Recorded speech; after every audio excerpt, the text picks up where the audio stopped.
variation of the Roy here, where this gets a little bit funky. In fact, Bragg used it. I think I don't know, it was candidates, something here. He used this F5 early opening. Very fun opening, I should say. I'm a fan of fun openings myself, but that pawn on F5 is now been captured. Knight comes into D4. It could be C5. It could probably fizzle out quite quickly, actually. C5, 96, trade everything out. Yeah, that would go into an endgame, but how deep theory do you think both players know in this?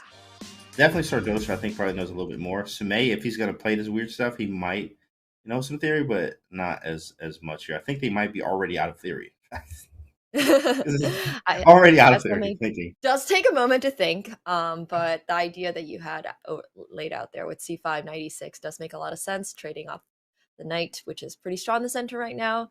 However, I'm not sure we want to be going into endgame so quickly, so we'll see what Samay does as we oh, wow, Sardoja had instantly decided that they were going to play knight b3, which is not a great move, actually. As you can see, the chess.com evaluation does give it the double question mark, which is a lot worse than the double exclamation mark. So after knight to b3, what do you think here?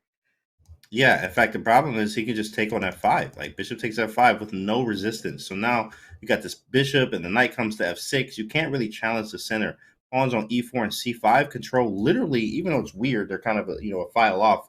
They control so much of the center. So E4, C5, really strong. You can't go D. I mean, you could go D4 and D3, but that would create a huge weakness on the D file with one of your pawns here. So May with the confident sip is what I like to call it there, is he feels confident. He drinks, he's like, I'm good.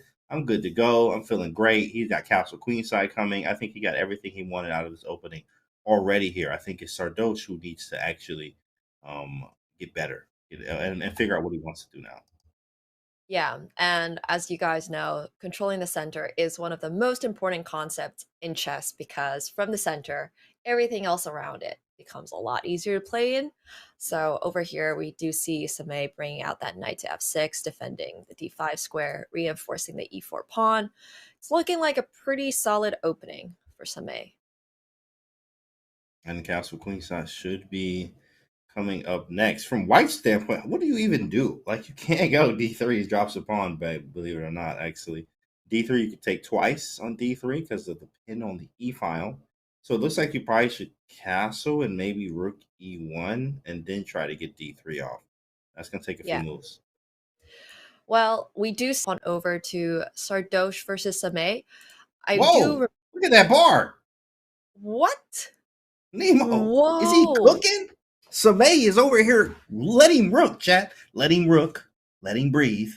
Let Samay rook. He's up right now. Knight f3 is incoming. Knight f3 is incoming, and we see a similar issue here with the previous game we just hopped from, because White's pieces are kind of on that back rank, and it's feeling a little cramped. And also, I want to say this fianchetto, which doesn't have a light square bishop in it, leaving White's king a little exposed. Yeah. Absolutely, of course. What G3 with the light square bishop gone? What is this? Where is your light square bishop, bro? Yeah, and Black hasn't even had to give up their light square bishop to have this sort of weakened fianchetto structure.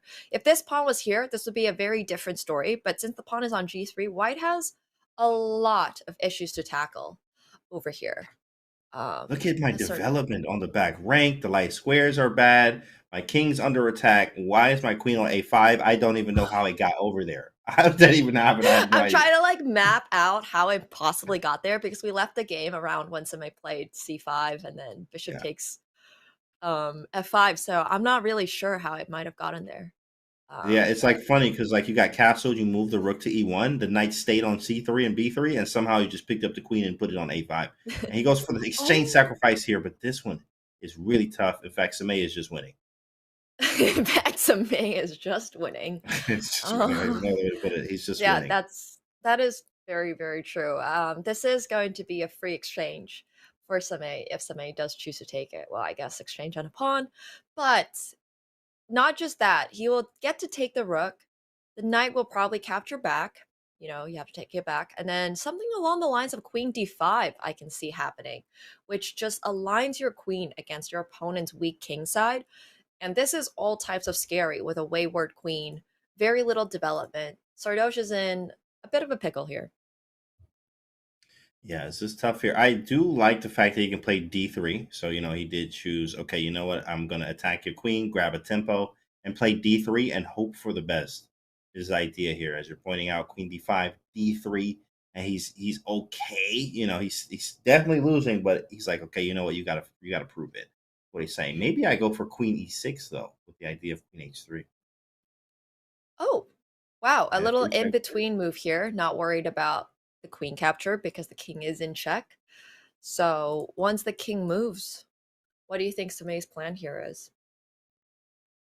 That's a good question. After king g2, I think he. I mean, there's some weird stuff with like even knight e1. But I was maybe even just looking at queen. queen c6, but maybe Yeah, that's a queen little c6 too is much. strong too. Yeah, queen c6. I mean, they all work here. I think queen c6, queen d5. Maybe ideas of he can't go knight g5 after d3, so he's gonna have to get out of there. Knight e1. Yeah, weird I like move, but 91. it makes sense. I get it. He's going around the back way. Knight takes c2, but his queen's hanging, so he's still gonna have to move his queen. So after king f1 to keep that knight under attack, Samay has all types of options here. There's probably queen d5, queen e6, queen c6. I can't see a move that basically doesn't work here. Yeah. Um, yeah, just a very comfortable position here for Sardo. Sorry for Samay, which is also kind of interesting considering Sardoche has been on an absolute roll. They're both they've won every single game, and there's a 432 point rating gap between them. I hope I did that math right.